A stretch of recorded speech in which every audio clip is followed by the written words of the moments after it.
우리는 주일 말씀을 통해서 요셉과 함께 하시는 하나님의 섭리관의 말씀을 들었습니다. 하나님은 야곱의 가족, 그 가족 간의 사랑의 관계가 왜곡되어서 편애하고 또 그 반대로 시기와 질투가 난무하는 그러한 가족의 어떤 불화 속에서도 하나님은 하나님 자신의 각본을 이루어 가십니다. 하나님의 꿈은 인정과 사랑에 목말라서 자기 동생까지 살인하려는 그런 죄악도 넘어서십니다. 하나님의 뜻은 나락에 떨어진 것 같은 고난과 억울함 속에 있을 때에도 하나님의 뜻은 성취되어 가고 이루어 가십니다. 하나님의 손이 닿지 않는 곳 없습니다. 하나님의 손은요, 가정에서도 직장에서도 어떠한 관계에서도 우리가 가고 있는 발길이 닿는 어느 곳에서도 하나님은 빼놓지 않으시고 우리를 주관하십니다. 오늘 말씀은 종과 상전의 관계에 대한 말씀입니다. 하나님은 이 관계 속에서도 역사하시고 또 하나님의 뜻이 이루어지기를 원하십니다. 하나님의 손이 닿는 우리의 일터에서 윗사람과 아랫사람의 관계에서 우리가 어떠한 태도를 취해야 하는지, 어떤 것이 하나님이 기뻐하시는 일인지를 오늘 말씀은 가르쳐주고 있습니다. 먼저는 종이 상전에게 어떻게 대해야 하는지 말씀하고 있습니다. 5절 말씀을 한번 보십시오. 종들아 두려워하고 떨며 성실한 마음으로 육체의 상전에게 순종하기를 그리스도께 하듯 하라. 여기서 두렵고 떤다라는 말, 그 말은요, 주인에게 어떤 공포와 위협을 받아서 억지로 떨면서 공포 가운데 순종하는 것이 그런 말이 아닙니다. 그 자체로 자신의 약함을 인정하고 권위의 질서를 인정한다라는 그러한 의미에서 두렵고 떤다라는 말을 쓴 것입니다. 그와 함께 성실한 마음으로라는 말이 있죠. 성실한 마음으로. 여기서 성실로 번역된 이 아플로테스라는 이 단어는요, 마음이란 단어와 만나게 되면 내적인 진실함을 강조하는 표현이 됩니다. 내적인 진실함. 그러니까 아주 진실하고 성실하게 그 상전을 대하라, 윗사람을 대하라 라는 의미죠. 종들은 이런 두려운 마음과 진실한 마음으로 그리스도께 대하듯 주인에게 순종하라고 명령하고 있습니다. 그뿐만이 아니죠. 그 밑에 절을 보면 눈가림만 하지 말고, 다시 말하면 사람에게 보이려고 하는 척 하지 말고 어떤 의도를 가지고 유익을 취하려는 거, 그렇게 하는 것보다 정말 주인을 기쁜 마음으로, 성실한 마음으로, 진실한 마음으로 섬기라라는 말씀입니다. 그래서 바울은요, 이 표현을 사람들에게 하듯 하지 말고 주께 대하듯 대하라고 말씀하는 이유가 바로 이것 때문에 그렇습니다. 그렇게 너희가 순종하면 하나님은 어떻게 한다고 말씀하십니까? 8절 말씀이죠. 이는 각 사람이 무슨 선을 행하든지 종이나 자유인이나 주께로부터 그대로 받은 줄을 알미라. 이러한 헌신과 섬김을 하면 하나님께서 그 선을 행한 그대로 갚아주시겠다 말씀하십니다. 이것은 우리의 어떤 선행의 조건이라기보다는 하나님의 위로로서 말씀하는 것이죠. 나중에 우리가 주님 만났을 때 수고했다, 잘했다 라고 말씀해 주는 것입니다. 지금 바울이 이 글을 쓸 무렵에는 로마 제국에 노예가 수백만 명이 있었습니다. 그런 상황에서 전도를 했고요, 노예와 주인들이 그리스도인들이 되는 일들이 당연히 많이 있었을 것입니다. 그렇기 때문에 바울은 이 문제를 정직하게 다뤄야만 했습니다. 노예와 주인의 관계에서 그리스도의 말씀을 가지고 서로 대하는 태도는 어떤 태도인가? 이 당시에는 여성이나 아이, 노예에게는 전혀 권리가 없던 시절이죠. 그런데 하나님은 종들에게 말씀하는 것입니다. 진실과 마음을 다해 그리스도께 대하듯, 주를 대하듯 그 상전을 대하라. 노예이기 때문에 어쩔 수 없이 주인에게 순종하는 것이 아니라 맹목적으로 눈속임하는 정도로 어떤 자리를 때우는 식으로 하지 말라는 것입니다. 이 명령의 근거를 무엇으로 두고 있습니까? 바울은 주께 대하듯, 그리스도께 대하듯 바로 예수 그리스도입니다. 너희가 비록 종일지라도 그리스도께 은혜와 사랑을 받았으면, 또 주님을 사랑하는 관계가 되었으면 그 주님을 사랑하듯이 그 주인 또한 인간으로 대하라, 사랑해라 라는 말씀인 것입니다. 오늘날로 말하면 어떻게 적용할 수 있을까요? 이 말씀을 곧 일터로 우리를 부르시고 일을 주신 궁극적인 이유를 말해주고 있는 것입니다. 여러분, 일터로 우리를 왜 부르셨습니까? 바로 그리스도 안에서 그 사랑을 하라고 일하도록 부르심을 받은 것입니다. 목사님 무슨 소리예요? 일터에 가는 건 돈 벌려고 하는 거죠. 맞습니다. 돈을 버는 생존의 목적도 있죠. 하지만 그 전에 우리의 정체성은 돈을 버는 정체성보다 하나님 나라의 백성이라는 정체성이 우선이라는 것을 여러분 기억하십시오. 그런데 대부분 우리 모두는 현실적으로 바로 이 지점에서 큰 갈등을 겪습니다. 저는 고등학교 때부터 결혼하기까지, 그리고 목사가 되기까지 비교적 많은 아르바이트를 좀 경험을 했습니다. 편의점, PC방, 건설 현장, 도로 라인 그리는 거, 청소, 백화점 등등. 20대 중반에는 회사에 들어가서 직장 생활을 하기도 했었습니다. 그런데 그런 생활을 할 때마다 100% 존경하고 100% 사랑할 만한 완전한 자는 없다라는 것이죠. 존경할 만한 자를 만나서 내가 존경하고, 사랑해 줄 만한 사람을 만나서 사랑하는 것이 우리에겐 굉장히 이상적이지만 그런 경우는 대부분 거의 없는 것이 우리의 현실입니다. 그래서 나중엔 오히려 존경하고 사랑할 만한 자가 아니라 그냥 무난한 사람, 평범한 사람이나 만났으면 좋겠다 하는 바람이 있죠. 그러나 놀랍게도 그런 경우도 거의 없습니다. 저뿐 아니라 우리 모두가 일터에서 만나는 상사들은 대개 까다롭거나 자기만의 세계에 있거나 불의하거나 어리석다고 느끼는 경우가 더 많습니다. 그게 진실이든 아니든 내가 느끼는 것이 그렇다는 것이죠. 적어도 자신의 관점에서 볼 때는 그렇습니다. 여러분도 그렇지 않습니까? 직장 상사 만나서 완전 존경하고 배우고 싶고 사랑하고 싶은 사람들이 얼마나 있으셨습니까? 거의 없죠. 심지어 교회 사역을 하는 대부분의 교육자들도 입을 모아 말하는 것이 이 부분입니다. 실제 교회 사역을 하는 교육자들이 담임 목사님을 존경하고 사랑하는 경우가 많지 않다라는 것이 그들의 말입니다. 각자의 입장들이 있기 때문이죠. 결국 주님을 사랑해서 하는 사역에 사랑의 열매보다는 미움과 상처만 남는 경우가 너무 많다라는 것을 저는 많이 듣고 보았습니다.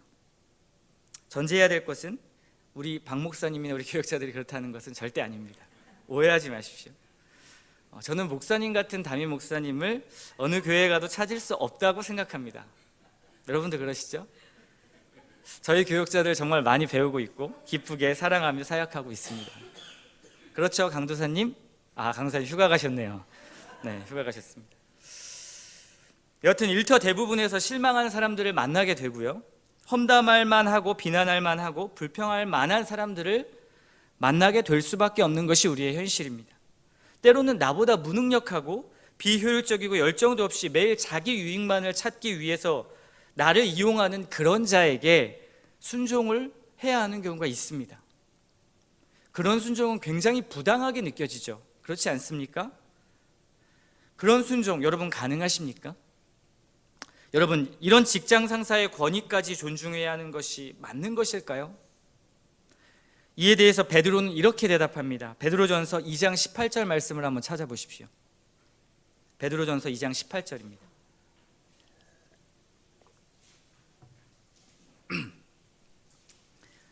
제가 읽겠습니다. 사환들아, 범사에 두려워함으로 주인들에게 순종하되 선하고 관용하는 자들에게만 아니라 또한 까다로운 자들에게도 그리하라. 까다로운 자에게도 그리하라. 여기서 까다롭다라는 단어, 스콜리오스라는 이 원어적 의미는 굽어있다, 패역하다, 어그러져 있다라는 그런 의미가 담겨져 있습니다. 그러니까 직장 상사가 잘못되고 어렵고 성품이 굽어있고 굉장히 까다로운 직장 상사일지라도 그의 말에 순종하고 존중하라는 것입니다. 이 말은요, 언제나 예스맨이 되라는 말은 또 아닙니다. 잘못된 짓이나 옳지 못한 일에는 의견을 말할 수 있겠죠. 그리고 올바른 제안을 할 수도 있어야 합니다. 그러나 그럴 때는 접근의 태도가 중요합니다. 우리 아까 말씀 나눴죠. 성실하고 진실하고 겸손한 태도로 가는 것입니다. 눈속임을 위해서 내가 편하자고 하는 목적이 아닌 것이죠. 그리고 겸손하고 부드럽게, 그리고 그 최종 권위는 직장 상사에게 있음을 인정하는 자세를 취하는 것이죠. 바로 이것이 주께 대하듯 대하는 것입니다. 여러분, 이렇게까지 우리가 해야 하는 이유가 무엇입니까? 베드로전서 방금 읽었던 말씀 뒤에 2장 21절부터 23절을 이어서 보도록 하겠습니다. 21절부터 보겠습니다. 이를 위하여 너희가 부르심을 받았으니 그리스도도 너희를 위하여 고난을 받으사 너희에게 본을 끼쳐 그 자취를 따라 오게 하려 하셨느니라. 그는 죄를 범하지 아니하시고 그 입에 거짓도 없으시며 욕을 당하시되 맞대어 욕하지 아니하시고 고난을 당하시되 위협하지 아니하시고 오직 공의로 심판하시는 이에게 부탁하시며. 우리가 그렇게 우리의 본성을 뛰어넘는 태도를 취해야 하는 이유는 무엇입니까? 부당한 권위와 명령에 순종함으로, 부당한 권위와 명령에 순종함으로 십자가의 복음을 이루신 예수 그리스도 때문에 그렇습니다. 예수님은요, 부당한 권위와 명령에 순종하셨습니다. 그런데 하나님께서는 이러한 순종을 통해 무엇을 이루셨습니까? 놀라운 역사의 각본, 하나님의 꿈을 이루셨죠. 하나님의 놀라운 구원의 역사가 일어났습니다. 지금 우리가 하나님의 자녀로 서 있을 수 있는 것, 바로 예수님의 이 순종 때문에 그렇습니다. 이것이 우리에게 적용되지는 않을까요? 당연히 적용할 수 있습니다. 우리 역시 마찬가지로 그리스도처럼 그 권위에 순종할 때 하나님은 비록 우리의 상사가, 윗사람이 부족하고 연약하고 모나고 성깔이 더럽고 지혜롭지 못할지라도, 심지어 나를 괴롭히는 악한 사람이라고 할지라도 저와 여러분의 순종을 통해서, 그 작은 순종을 통해서, 그 인내를 통해서 하나님께서는 위대한 일을 이루어 가신다라는 것입니다. 다시 한번 2장 21절 베드로전서 말씀 보겠습니다. 이를 위하여 너희가 부르심을 받았으니 그리스도도 너희를 위하여 고난을 받으사 너희에게 본을 끼쳐 그 자취를 따라오게 하려 하셨느니라. 우리는 일터에서도요, 하나님의 부르심을 받은 제자들입니다. 거기에서도 하나님의 손길이 있습니다. 그렇다면 제자인 우리들은 하나님이 주관하시는 그 일터에서도 마땅히 그리스도가 걸어가신 그 발자취를 따라가야 하는 것이죠. 그것이 어렵다고 할지라도, 비록 아프다고 할지라도 말입니다. 그러면 그 부당함과 고난 속에서도 주님께서는 그 사랑을 이루신 것처럼 저와 여러분도 그 사랑을 저와 여러분을 통해서 완성하게 할 것입니다. 여러분, 일터에서 상전을 사랑하시고 죽게 대하듯 대하십시오. 이번에는 상전에게 주시는 하나님의 말씀을 듣겠습니다. 9절 말씀입니다. 상전들아, 너희도 그들에게 이와 같이 위협을 그치라. 이는 그들과 너희의 상전이 하늘에 계시고 그에게는 사람을 외모로 취하는 일이 없는 줄 너희가 알미라. 바울의 가르침은 놀랍습니다. 왜 그럴까요? 방금 종이 주인에게 해야 한다고 말한 그것을 그대로 이제는 주인이 종에게 실천하라고 말하고 있기 때문에 그렇습니다. 종이기 때문에 그런 것이 아니라 상전에게도 똑같이 해야 된다는 거죠. 사실 이 본문을 그대로 읽고 오해한다면 이런 오해를 할 수 있습니다. 왜 바울은 노예제도에 대한 반대를 하지 않는 거지? 오히려 노예에게 주인을 왜 잘 섬기라고 하는 것이지? 이거 노예제대로 인정하는 거 아니야? 라는 오해를 할 수 있습니다. 하지만 바울은 중립적으로 말하면서도 이 본문의 더 깊은 의미를 파악한다면 종과 상전에게 서로 상호 의존적인 명령을 하고 있다는 걸 우리는 발견할 수 있습니다. 똑같은 명령이죠. 그 명령처럼 서로 상대에게 베푸는 어떤 그 호혜의 수준 속에서 이것이 잘 지켜진다면, 상전이 종을 잘 섬기고 종이 상전을 잘 섬긴다면 어떤 일이 일어날까요? 지금 로마 사회에서 나타나고 있는 강자가 약자를 누르는 그런 노예제도는 유지되기가 어려울 것입니다.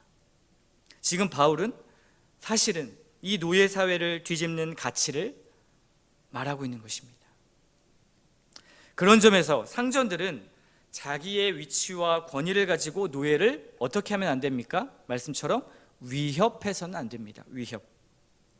왜 그렇습니까? 9절 말씀처럼 상전의 아버지 하나님은 종들의 아버지 하나님이 되시기도 하기 때문입니다. 같은 아버지를 두고 있는 것이죠. 그래서 바울은 못을 박습니다. 하나님은 너희를 외모로 판단하지 않으신다. 너희의 조건, 위치, 재물이나 능력으로 너희를 평가하지 않으시고 너희의 정체성을 삼지 않으신다라는 것을 말합니다. 여러분 혹시 일터에서 상사의 위치에 계십니까? 그렇다면 그것은 하나님이 주신 섬김의 기회임을 잊지 마십시오. 여러분의 직위가 높아지면 높아질수록, 그리고 직원을 둘 만큼 사업이 번성하면 번성할수록 그것을 사랑의 수단으로 받아들여야 합니다. 하나님이 주신 사랑의 기회입니다. 임승민 목사님이란 분이 쓰신 일터 제자도라는 책에 이렇게 조언합니다. 한번 들어보십시오. 어설프고 실력이 부족한 직원에게는 적절한 조언을 해주어야 하고, 게으르고 약삭 빠른 직원에게는 올바른 훈계를 해주어야 하며, 부지런하고 성실한 직원에게는 격려와 보상을 해주어야 합니다. 이 모든 것을 따뜻한 마음으로 해줄 때 당신은 비로소 사랑을 위해 일하는 것이 됩니다. 혹여 권위를 가지고 직원을 위협하거나 혹여 여러분의 부당한 명령 때문에 괴로워하고 있는 직원이 있지는 않은지를 살펴야 합니다. 여러분의 까다로운 성격과 태도가 아랫사람을 괴롭게 하고 분노하게 하고 있지는 않습니까? 혹여 나의 나태함이, 나의 안일함이 부하 직원을 낙심시키고 있지는 않습니까? 하나님이 우리에게 주신 능력과 지위와 권위가 있다면 그것은 아랫사람을 섬기도록 하나님께서 우리에게 허락하신 것임을 반드시 기억하십시오. 그들을 사랑하라고 그러한 자리를 주신 것입니다. 예수님을 보십시오. 하늘의 가장 높은 권위를 가지신 그 예수님께서 신적 권능과 능력을 모두 내려놓으시고 죄인을 섬기는 자리로 오셨음을 기억하십시오. 주님은 우리를 위해 십자가로 헌신하는 일에 자기 목숨을 바치셨습니다. 우리는요, 그 사랑을 받은 자들입니다. 여러분, 오늘 말씀을 좀 정리해 보겠습니다. 지금 바울이 제시하는 종과 상전의 관계의 기준은 무엇입니까? 우리 일터에서의 기준은 무엇입니까? 그 태도는 상대가 나를 대하는 것이 기준이 되지 않습니다. 상대의 됨됨이나 행위가 그 기준이 되지 않습니다. 그의 말의 온도나 행동의 발음으로 그 사람과의 관계가 규정되지 않습니다. 그럼 무엇으로 규정됩니까? 바로 예수 그리스도입니다. 사랑의 절정이신 그 예수 그리스도를 근거로 주께 대하듯 종과 상전을 대하는 것입니다. 우리는요, 사랑받기 위한 존재이고 또한 사랑하기 위한 존재입니다. 종이기 이전에, 상전이기 이전에, 내가 어떤 위치를 갖기 이전에 우리는 주님께 사랑받은 존재이고요, 또 주님을 사랑하기 위한, 또 사람들을 사랑하기 위한 존재라는 것입니다. 여러분이 어떻든 간에, 여러분의 외모가, 여러분이 가진 어떠한 것이 어떻든 간에 주님께 받아들여진 자라는 것을 믿습니까? 그리고 주님의 생명으로 여러분을 사랑으로 확증하셨다라는 사실, 그것을 믿으십니까? 그렇다면 그 사랑을 받은 우리가 일터에서, 직장에서 그 사랑을 드러내야 하는 것입니다. 그리스도께서 그 길을 걸어가셨기에 우리가 그 발자취를 따라가는 것입니다. 사랑하는 성도 여러분, 상사를, 그리고 부하 직원을, 그리고 동료를 그리스도께 대하듯 대하십시오. 그리스도의 사랑으로 그들을 긍휼히 여겨주십시오. 그리고 한 인격으로 주님을 대하듯, 주님이 우리를 대하듯, 우리가 사랑하는 주님을 존귀하게 여기듯 존귀하게 대해 주십시오. 이것이 오늘 우리에게 주신 하나님의 말씀입니다.